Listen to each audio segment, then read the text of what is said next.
Busy actor உங்கள் ஃபேமிலிக்குன்னு எப்படி time spend பண்ணுறீங்க? ஆஃபீஸில் ஷூட் முடிஞ்சதும் வீட்டுக்கு போயிடுவோம். எனக்கு மேக்ஸிமம் ஹாஃப் டே இல்லை 1 டே பிரேக் அந்த மாதிரி கிடைச்சாலுமே என்னோடய ஃப்ரெண்ட்ஸு வீட்டுக்கு வந்துடுவாங்க. ரொம்ப அந்த வெளியில் சுற்றுறதோட வீட்டில் இருக்கிறது ரொம்ப பிடிக்கும்.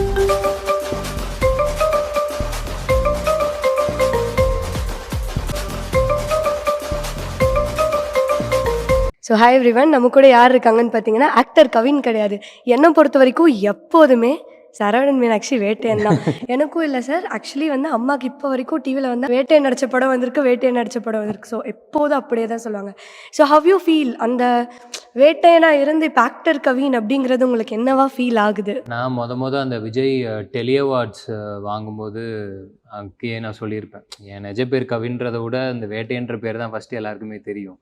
ஏன் எல்லாருக்குமே ஒரு பேர் சம்பாதிக்கணும்னு நான் ஆசைப்படுவோம். ஸோ லைஃப்பில் மீடியாவில் கிடச்ச ஒரு டேர்னிங் பாயிண்ட்னு பார்த்தா டெஃபினட்டாக வேட்டையன் தான்.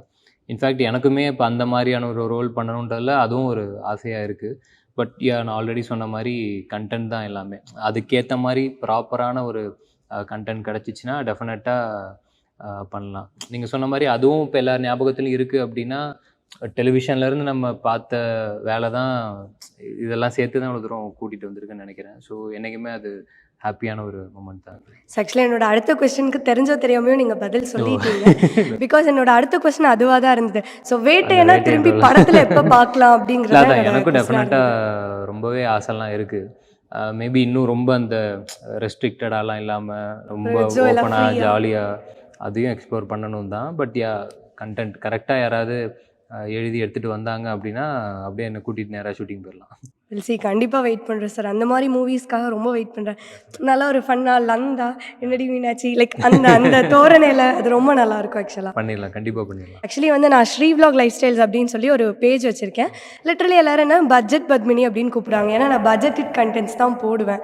ஸோ 20 ரூபீஸ்க்கு என்ன சாப்பிட்லாம், 50 ரூபீஸ்க்கு என்ன சாப்பிட்லாம். ஸோ அது மாதிரி நீங்கள் அமௌண்ட் இல்லாத டைமில் நீங்கள் சாப்பிட்ட ஃபுட் எவ்வளோக்கு சாப்பிட்ருப்பீங்க? அமௌண்ட் இல்லாதப்போ சாப்பிட்ட ஃபுட்டா?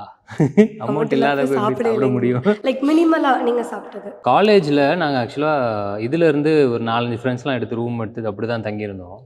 அப்போது பிரேக்ஃபாஸ்ட்டே பார்த்தீங்கன்னா எல்லாருக்குமே அந்த டைகர் பிஸ்கட் தான் நினைக்கிறேன். ஏன்னா டைகர் பிஸ்கட் 3 ரூபா, ஜாம் பாக்கெட் அந்த கிசான் ஜாம் அது 2 ரூபா இருக்கும்னு நினைக்கிறேன். 5 ரூபாயில் முடிஞ்சிடும் வேலையே. முடிச்சுட்டு ஒரு டீ குடிச்சோன்னா அவ்வளோதான். அது ஈவினிங் வரைக்கும் தாங்கும். ஸோ அது சடனாக கேட்டதும் அதான் ஞாபகம் இருந்துச்சு.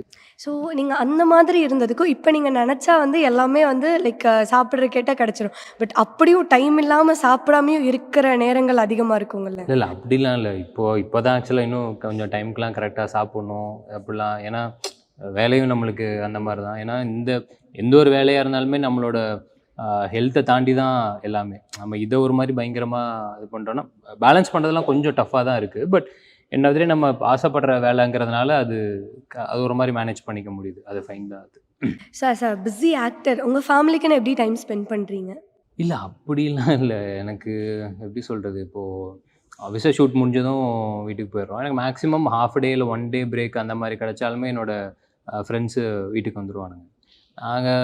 எனக்கு ரொம்ப அந்த வெளியில் சுற்றுறதோட வீட்டில் இருக்கிறது ரொம்ப பிடிக்கும்.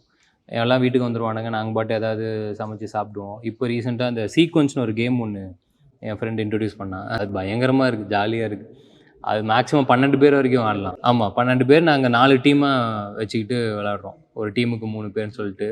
அது பயங்கர ஜாலியாக இருக்குது. ஸோ அவ்வளோதான், அந்த மாதிரி தான். மோஸ்ட் ஃபேவரட் ஃபுட், இதுக்காக என் லைஃபே தருவேன் அப்படின்னா அந்த மாதிரி ஒரு ஃபுட்? பிரியாணி தான். எப்பயுமே பிரியாணி தான். பிரியாணி இல்லாமல் இருக்க முடியாது நம்மளால். நான் திருச்சிலையும் பிரியாணி சாப்பிட்டேன், மதுரையிலையும் சாப்பிட்டேன், இங்கேயும் சாப்பிட்டேன். ஸ்பெசிஃபிக் பிரியாணினா சார்? எனக்கு ஸ்பெசிஃபிக்னா எனக்கு இதை விட சீரக சம்பாவில் செய்கிற பிரியாணி ரொம்ப ரொம்ப பிடிக்கும். சீரக சம்பா அரிசி இருக்குல்ல, அந்த அரிசி பாஸ்மதியை விட இந்த அரிசி பிரியாணி ரொம்ப ரொம்ப பிடிக்கும். சரி சார், கண்டிப்பாக நெக்ஸ்ட் டைம் இன்கேஸ் உங்களை மீட் பண்ணுற வாய்ப்பு கிடைச்சா என் கையால். தேங்க்யூ, ரொம்ப ரொம்ப தேங்க்யூ.